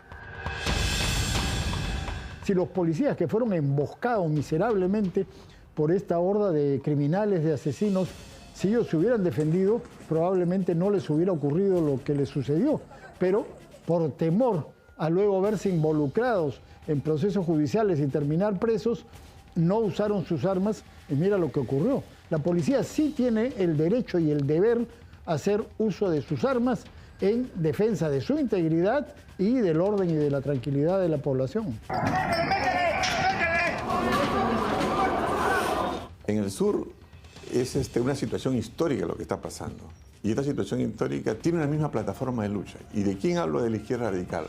Hablo de Perú Libre, hablo del Nuevo Perú, hablo de congresistas que están asusando a la violencia, hablo de economías informales, tráfico ilícito de drogas, hablo de minería ilegal, hablo de los frentes de defensa, los frentes ambientales, que muchas veces están liderados por exsenderistas.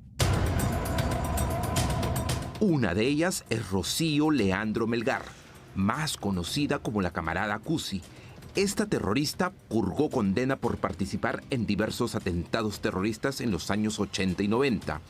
Usando su cargo como presidenta del Frente de Defensa del Pueblo ayacuchano, la camarada Cusi, con un megáfono en la mano, alentaba al pueblo ayacuchano a la sublevación. Los que estamos acá, compañeros, empecemos a ponernos en la pista para movilizarnos de una vez.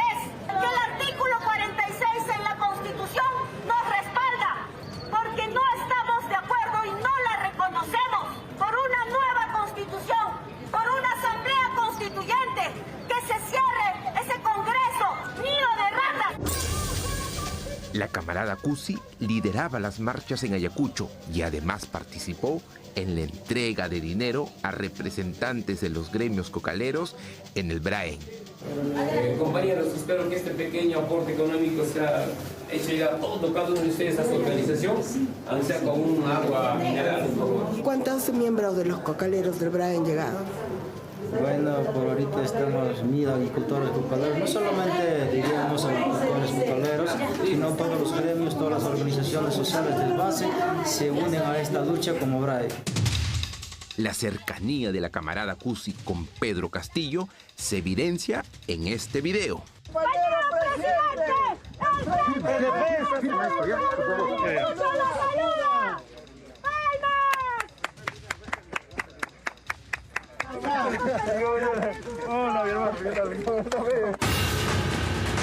La Dirección contra el Terrorismo de IRCOTE, bajo un paciente trabajo de observación, vigilancia y seguimiento, así como escuchas legales, demostraría que la camarada Cusi y las otras 6 personas capturadas son responsables de los actos violentos en las protestas. Soy dirigente, no tengo ninguna otra cosa que hacer. Durante esta investigación que se ha venido realizando durante 5 meses, se han logrado determinar una cierta cantidad de información y elementos de juicio que nos hacían presumir que este grupo estaba destinado a financiar, a realizar su tarea de movilización en favor de Sendero Luminoso. Toda persona tiene derecho a hacer una llamada formal, ¿sí o no? Ahorita lo hacemos, ahorita lo hacemos.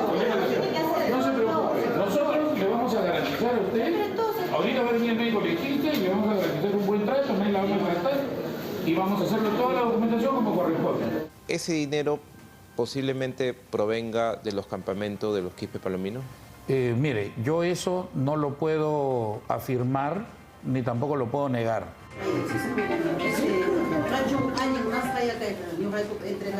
¿Quiénes financian estas protestas, general? ¿A quién le conviene que todas las fuerzas, por ejemplo, vayan al sur y se mantenga la atención ahí? Al tráfico ilícito de drogas. ¿Por qué? Porque el BRAE está vacío ahorita. Están produciendo droga. ¿Los quispe palominos estarían financiando estos actos? Yo creo que sí. Día D tuvo acceso en exclusiva a reportes de inteligencia de la Policía Nacional de Evaluación A1, donde dan cuenta que diversas organizaciones sociales del BRAE acuerdan desplazarse a la ciudad de Lima para sumarse a las protestas. Según el ex jefe de la Dirección contra el Terrorismo, general José Baella, todas las organizaciones tienen vínculos con los narcotraficantes y remanentes de Sendero Luminoso. ¿Todas estas organizaciones se benefician con el tráfico ilícito de drogas? Tú vas a San Francisco, tú vas a esa zona de ahí, ¿cómo se llama?, del BRAE. Es una chocita y al costado una 4x4. Sí. Esa es la realidad. ¿Y quiénes están traficando? Ellos, ¿no? Todas las firmas, todo lo que hay en la zona están traficando y pasan por su campamento y ellos felices. ¿Por qué? Porque van a recibir dinero, 5, 8 dólares por kilo y cada hombre lleva en su mochila 20 kilos. Entonces, ese dinero ellos también lo tienen que invertir. ¿Por qué? Porque les conviene que haya este caos. Están quemando el patrullero. Han incendiado todo un patrullero de la policía acá. La estrategia y táctica de las luchas populares en el siglo XXI tiene que organizarse y ejecutar en el marco de coordinación, principalmente armadas y no armadas, poniendo el peso en la capital del departamento y la capital del país. En su léxico subversivo, la camarada Vilma hace referencia a la guerra popular que aplicó Sendero Luminoso en los años 80 y 90, donde sembró el terror en la capital. Hoy planean hacer lo mismo.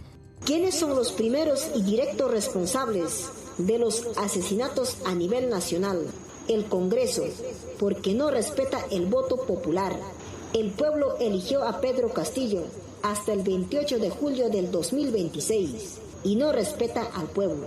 Se dedicó a vacar e interpelar. Contrató legoleyos para que encuentren delitos a Pedro Castillo y sus ministros. El desliz político que se le imputa a Castillo es cuento para niños. La camarada Vilma, mando terrorista del remanente Sendero Luminoso en el BRAE, necesita de vuelta a Pedro Castillo para que cumpla sus promesas, afirma el general Baella. Pedro Castillo tiene una deuda. Cuando era presidente se le vio, al menos cuando estuvo en campaña, se le vio mucho tiempo en el BRAE, prometiendo cosas. ¿Al lado de quién? Al lado del congresista Bermejo. Entonces esa deuda que tienen pendiente, ellos quieren de una u otra manera que siga este statu quo, esta violencia. ¿Y cómo hacen que siga esta violencia? Invirtiendo dinero. La legitimidad de las marchas ocurridas en todo el sur por ciudadanos disconformes por el rol del Congreso y la toma de mando de Dina Boluarte han sido socavadas por una turba violentista que su único interés es generar el caos y la anarquía.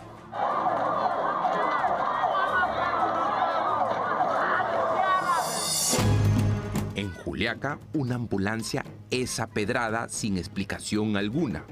La unidad de emergencia llevaba 3 manifestantes heridos. Los gritos desesperados de la enfermera describen los momentos de terror vividos por el personal de salud.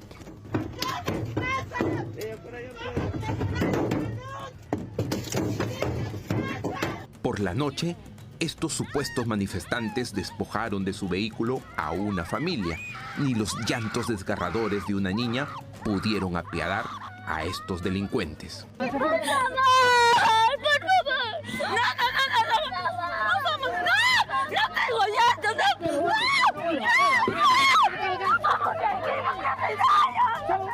En otros puntos de la ciudad, los saqueos, incendios y desmanes proliferaban y dejaban en quiebra a los empresarios de Juliaca.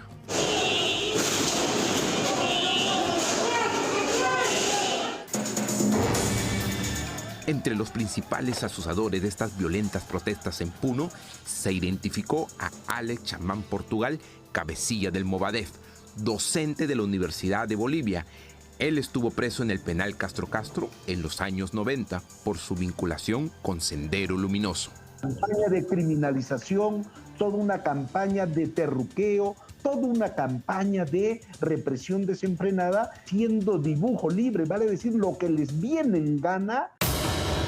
Su admiración al más grande genocida del Perú, Abimael Guzmán Reynoso, lo hace público en sus redes sociales constantemente. Han terminado de aniquilar a uno de los hombres más valiosos de la humanidad en términos de servir a la humanidad, al proletariado y a los pueblos del mundo, y nos referimos al doctor Abimael Guzmán. Fuentes del Ministerio del Interior afirman que él habría coordinado con los Ponchos Rojos de Evo Morales el ingreso ilegal de las balas tipo Tuntún a nuestro país. El diputado boliviano Erwin Bazán denunció el hecho. Se ha encontrado a los Ponchos Rojos transportando balas. Esas balas son para armar a los partidarios de Pedro del Castillo en Perú, son para armar revueltas violentas, son para disparar contra ciudadanos en Perú.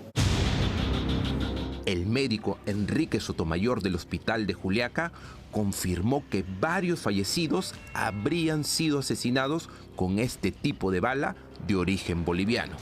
Lo que me llama la atención a mí como médico es que estén ingresando proyectiles de arma de fuego, pero que no tengan orificio de salida, pero sin embargo los pacientes vienen con destrozados los órganos internos.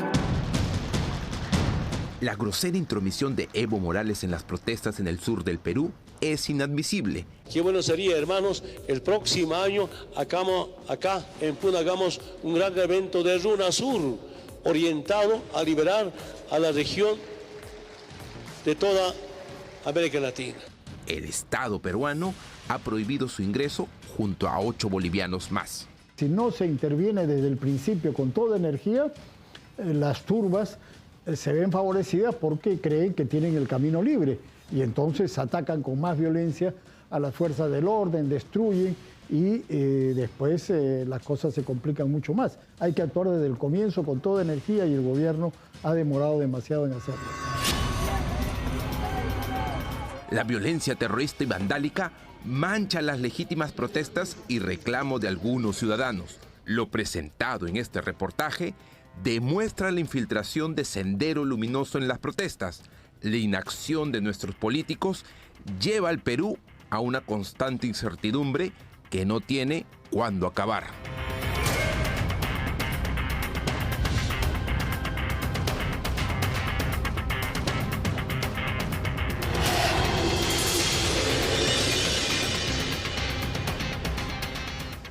Sí debemos estar preocupados y sí debemos estar involucrados en política, porque leía un artículo que habla sobre los estados fallidos. ¿A qué se denomina un estado fallido? Que tienen esta calificación países africanos de la África subsahariana: Liberia, Somalia, Angola, Ruanda, Sudán y Sierra Leona.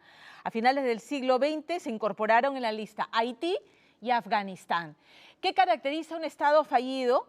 Un Estado que ha perdido el monopolio del uso legítimo de la violencia. En otras palabras, un Estado que no le puede dar seguridad ciudadana a sus compatriotas. ¿Podemos marcar esa casilla con check? Efectivamente. Un Estado que no puede cubrir las necesidades básicas de sus ciudadanos. También podemos marcar esa casilla. Ausencia de institucionalidad.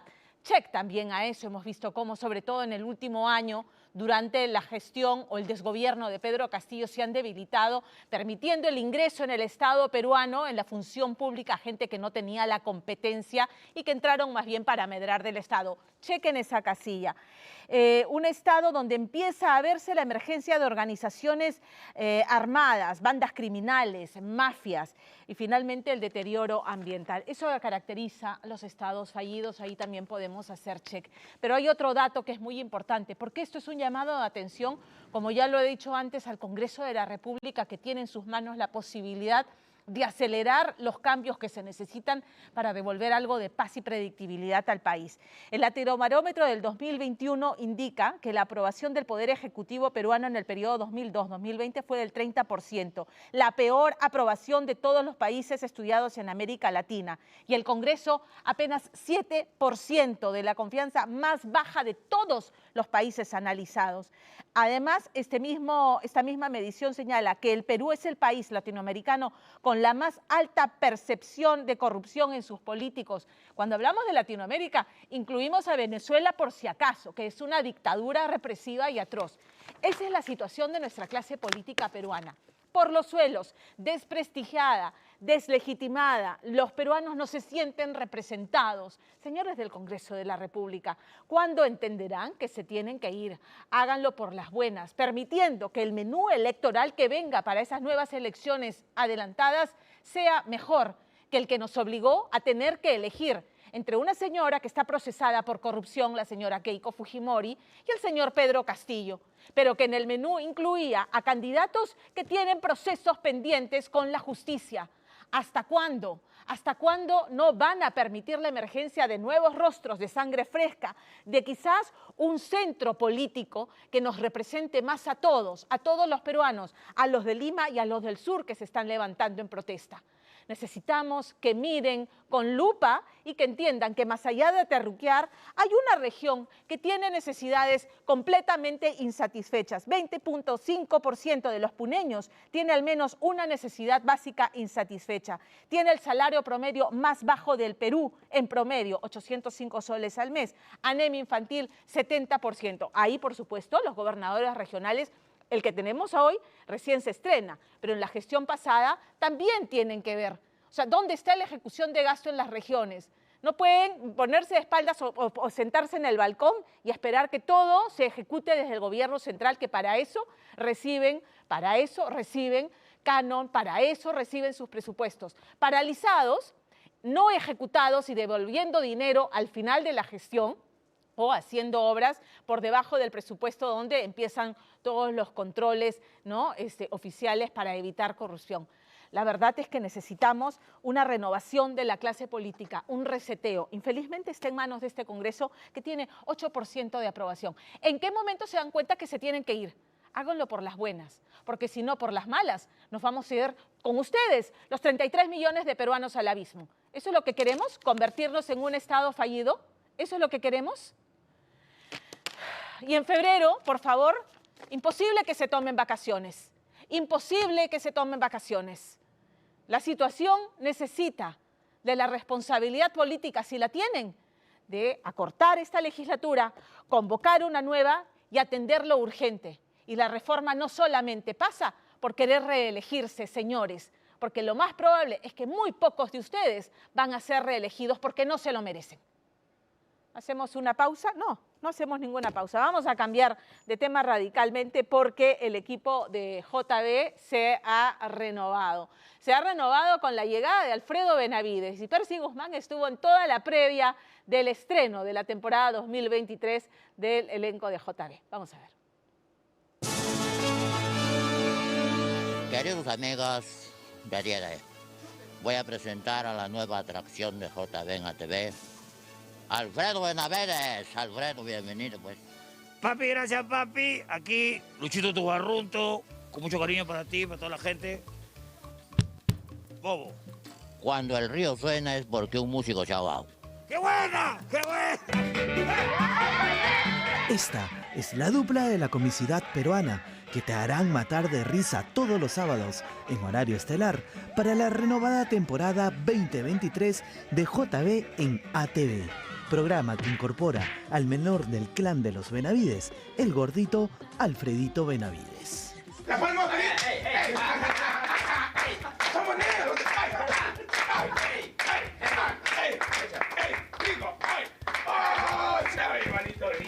28 años. 28 años. Lo más Ya son hermanos. Ya no, yo conozco a Martín cuando yo hacía Risas de América y él grababa en la novela de Luz María con Christian Meyer y con Angie Cepeda. Esta semana fuimos testigos de todos los detalles y pormenores de la llegada de Alfredito Benavides a JB en ATV. Por eso el último miércoles, desde muy temprano, parte del elenco del programa ya se encontraban alistándose en los camerinos de producción, lugar donde te reciben con mucho cariño. Tiene que decirle cómo se saludan en España, pues claro. Hombre, se dan el beso en la boca. También, el besucón. El besucón, a todos le da beso. ¡Hermano! ¡Ay, mira! un beso de cariño, es un beso de cariño. Hermano, ¿qué te queda, Petit? ¿Qué te queda? Así se inicia el día acá. De JB en ATV. Salimos con una fuerza espectacular, con una contracción. Uy, no sabe, una bomba. No pueden perderse este 2023 lo que es JB en ATV. Viene con cosas nuevas, se van a divertir. Y bueno, el público ya sabe que siempre tenemos novedades y grandes sorpresas. La sorpresa también la trae Dayanita. Efectivamente, quien aparece con enormes novedades es nuestra querida Dayanita, quien luce una renovada figura para esta nueva temporada de JB en ATV. Te estoy entrevistando porque veo que tienes un nuevo tatuaje. Sí, me he tatuado. Claro. Tengo 35 tatuajes. 35 tatuajes. En diferentes lados, ¿no? En todos lados. En la todos lados. pierna, en el brazo, en la parte de acá, en el pecho, todo. En el pecho, listo. Ah, su madre, mira cómo te... ¿Sabes qué es lo que pasa? Que yo decía, me voy a poner, yo decía a mis amigos, ¿no? En diciembre me opero. Antes de operarme siempre te tienen que sacar unos análisis para hacer las cosas. Entonces, la doctora como que, yo le decía, le dejaba en visto. Ya, pero este año dije, no, sí o sí tengo que hacer mis cambios y bueno, aquí estoy. ¿Lo hiciste? Lo hice. ¿Quieres hacerte más cositas? Sí, en diciembre de este año ya me pienso a hacerme otros arreglos más, pero voy a avanzar de a poco. De a poco. ¿Cuál es tu meta? Mi meta es sacarme algo de mi vida. Junto a Dayanita ingresamos a ese lugar prohibido para los caballeros, una zona liberada exclusivamente para ellas, el camerino de las chicas del elenco de JB en ATV. Ay, cuidado con tu boobie, cuidado con tu boobie. Oye, ¿verdad? ¿Cómo la has visto? Oye, de verdad que se ha sacado muy grandes, muy grande, ¿verdad? Ya, Muy grande. ya. Bienvenida al mundo de la silicona, bienvenida. Ella es bien bonita. Ay, qué más, qué Ella más. es la más linda de la selva. Sí, bueno, ella es la Miss, ella es la Miss. Y es, Hola, ¿qué tal? Cuidado, Percy, es muy tímida, es la menor Sí, también. Yo también soy tímida. ¿Cómo estás? ¿Tu nombre completo? Bien, Brenda Serpa. Ella es la más dulce, la más tierna, ella es la más chabacana. ¡Ay, qué horrible tu corazón! Después de conocer a la menor de la Serpa, en el camerino de los caballeros, Alfredo Benavides aparece en una extraña situación junto a la pareja sentimental de Carlitos Vilches y productora del programa, Melba Bravo. Melvita, ¿qué haces con Alfredo? Vamos a comenzar. Oye, ¿qué te pasa? Oye, Carlos. A rey muerto. Ay, ¿qué A rey muerto. Comenzamos. Una vez marcado su territorio, el gordo Benavides se puso en manos del talentoso caracterizador Miguel Cáceres. Antes de las prótesis, pegamento y maquillaje, conversamos con el mejor amigo de la Carlota. Lo más importante es haber sacado a Carlos Vilches de... Oye. Después de 5 años trabajó nuevamente con Jorge. Desde que me votó, y bacán, pues, ¿no? En realidad, hay una complicidad, pues somos hermanos, pues, ¿no? O sea, yo sé lo que me quiere transmitir simplemente con una mirada. Ya. En qué momento Claro. o me dice, con una mirada me puede decir habla, entra, o cállate, o no, Ya. no intervenga. Lo importante es que ya tengo mi nombre en un locker. Ah, ya. Ya está asegurado ahí. Pero yo lo que no entiendo es por qué no está el locker de Yuca. Voy a cambiar todo, voy a cambiar todos los lockers. Tienes que ordenar. Yo te pongo ahí tengo mis cosas, ya traje mi jaboncito, todo ahí le he puesto en tu locker. Tú me has dado la autoridad. En mi locker En tu locker se le ha puesto jabón y su media. Ya traigo mis cosas, pero ha puesto mi locker, Yuca. Mira lo que tiene Yuca al fondo. ¿No viste? Bien, mira bien. ¿Qué es? No, Yuca es mío, no es mío. No, es de él, ¿cómo que no? Es de él. Oh, qué enfermo. No, yo no. A mí no me estés metiendo a mi casillero, cosas así. Claro, o sea, tu jabón, Y ya. Y eso. No, eso no. A la ducha. No, eso lo dio todos, pero yo tengo eso. te vas a la ducha con esta... A los pocos minutos llegó Jorge Benavides, quien saludó a todo el elenco para luego darle la bienvenida a su hermano Alfredo. Chévere ver a los hermanos Benavides juntos también. Ah, claro que sí, yo feliz y el público también, que es lo más importante. ¿Ya les has dado la bienvenida? Sí, ya. ¿Cómo ha sido? Nosotros somos mucho de comer muy rico y el Alfredo es de llevarte a unos lugares, unos huecos que conoce que comes delicioso. ustedes un poco. Esa bienvenida ha sido con una chanfainita, un caucao y una patita con maní. Delicioso. Ahí está, ¿ves? Ya pidió ya. ¿Sabes? Uno de los mejores caucaos que he probado. Ay, ay, ay, jugoso, qué rico. Ese es el desayuno ahorita. Exacto. Y, Así es la bienvenida entonces. Así es la bienvenida, así nos demostramos cariño. Así se demuestra el cariño, con la comida. Con la papa. Está bien, pues la comida es sinónimo de unión. Exacto. ¿No? Ahora sí me vas a disculpar, pero me paso a retirar. Después del suculento caucao, Jorge Benavides, quien está a poco de cumplir 40 años ininterrumpidos en la comicidad, contó por primera vez cómo fue la salida de su buen amigo Carlitos Vilches del programa. Carlos no solamente es un compañero de trabajo, sino también es mi amigo, ¿no? Nosotros compartimos mucho, almorzamos juntos, prácticamente vacacionamos juntos, somos muy amigos. Entonces, en esas reuniones de amistad que siempre tenemos, él me contó esta propuesta. Como amigo lo aconsejé para que sí, que tome la propuesta, que era interesante para él, para su futuro, para sus sueños que quiere cumplir, ¿no? Como toda persona. Entonces le dije que no había ningún problema, que lo tome, que bueno, que lo íbamos a extrañar de hecho, pero que era una gran oportunidad para él, ¿no? Un poco de pena, imagino. Claro, ¿no? claro, sí, ya en soledad hemos llorado juntos, pero ¿Ah, sí? claro, nos hemos abrazado y bueno, hemos recordado. Ahora hace poco nomás, en estas primeras grabaciones que hemos hecho la semana que pasó, le escribí porque nosotros almorzábamos juntos, ¿no? Le puse, Carlos, primer almuerzo sin ti, amigo, te extraño, ¿no? Claro, y me contestó al toque, ¿no? No, yo también te extraño, Jorge, pucha, amigo. Les va a ir bien, ¿no? A ti también. Alfredo me da la oportunidad de abrir un poco más el abanico de mi trabajo con lo que se refiere a imitaciones, porque con él tengo un compañero imitador, que eso es muy bueno, porque a la gente le gusta ver las imitaciones y qué mejor que ver dos imitadores juntos. Alfredo es muy amiguero, muy gracioso, todo el mundo se lo quiere llevar de viaje. Y aquí ha caído muy bien porque la misma gente del elenco, cuando lo ha recibido, pues lo ha recibido con los brazos abiertos, pero de verdad, porque es bien querido Alfredo. El cálido recibimiento que ha recibido su hermano Alfredo se refleja en cada sketch que grabaron para el programa de ayer que marcó el inicio del tercer año de JB en ATV. Temporada donde también veremos al popular Yuquita en diferentes personajes como el del malcriadazo Bad Bunny. Imagínate, después de baboso, ¿cómo le va a botar así el celular a la chibola? ¿Ah? Chiste se debe al público, no lo sabe. Por eso nosotros en el programa ya regresamos con todas las novedades de las situaciones que suceden en la sociedad, las coyunturales. Exacto. Bad Bunny también tiene que... No se escapa, pues diálogo, pues soy tarado. Bueno, cabrón, Cabrón, a mí no me digas cabrón, carajo, ya te he dicho ya. Pero Yuquita ya lo veo más seguido por aquí. Sí, pues está de inquilino precario, pero todavía sigue. Sigue durando. ¿Y tienes contado cuántas veces te ha caído goma o no? Oh, sí, no innumerable, pues ya con eso no creo. Con cariño ya la goma. Sí, no, y le gusta. Cuando ensayamos él me dice, ¿cómo? Y no me va a caer, me dice. No.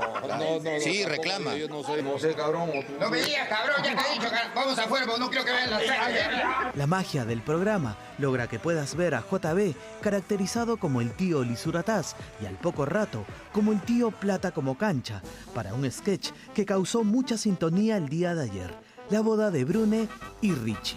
Voy a llegar un poco tarde a la ceremonia de mi querido hijo Richard, pero el que tiene plata llega a la hora que le da la gana. La reflexión que daría, ojalá mi hijo me esté escuchando, es que para ser feliz hay que tener felicidad. Muy bien, como al elenco de JB en ATV no se le escapa ninguna, ahora vamos a presenciar el sketch del matrimonio del verano entre Brunella Horna y Richard Acuña. No se les escapa ningún personaje. Aquí los vamos a ver. Por ejemplo, ahí está Luchito Barrunto. Luchito, ¿todo bien, Luchito? Papi, bien. Los espero en el Barrunto. A pesar que hubo sufrimiento, mi venganza podía esperar. A pesar que hubo sufrimiento, mi venganza podría esperar. Sin duda, los hermanos Benavides son el complemento perfecto para las parodias de JB en ATV, una dupla de imitadores que se las traen para el programa cómico líder de los sábados por la noche. Contento y más contento porque estamos haciendo cosas nuevas, ¿no? Este personaje, por ejemplo, yo lo he querido hacer hace mucho tiempo y hasta, aunque no lo creas, con la ropa del original. Del original. Ah, me falta la patadita. La patadita, ve, la patadita. Ahí está. ¿Qué programa es? Día de... La llegada del gordito Alfredo Benavides es la única novedad para la tercera temporada de JB en ATV. Muy pronto anunciarán nuevos jales que de seguro darán mucho que hablar. Mientras tanto, sigan disfrutando del buen humor de JB en ATV. Quería dar la primicia a Día D, pero veo que Isabel ya se adelantó. Lamentablemente ya nuestra relación se ha roto. ¿Se ha roto? Así es. Listo. Y quisiéramos dar un cierre de nuestra relación. No. Un beso. No. El beso. ¡Lengua con lengua!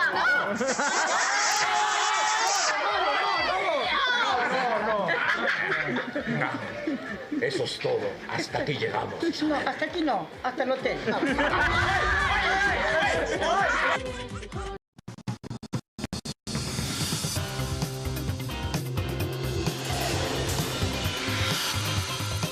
Gracias por habernos acompañado en esta primera edición de la temporada 2023 de Día D. Y antes de despedirnos, o más bien, me despido recordando a alguien que colaboró mucho en muchos reportajes que hemos hecho a lo largo de estos ya 14 años que tiene Día D conmigo, pero varios más al aire. David Nostas, conocido como el Busca Personas. David dejó de existir y nosotros no podíamos sino condolernos con su partida y con su familia y con quienes lo conocieron y lo quisieron bien. Una persona que dedicó su vida a buscar y a dedicar todos sus esfuerzos a encontrar a aquellas personas desaparecidas y ponerlas en contacto nuevamente con sus familias. Un trabajo que traspasó fronteras, además. Así lo recordamos a David Nostas, un hombre de corazón sumamente generoso. Hasta siempre, David. Nos vamos ahora sí y hasta el próximo domingo. Chao.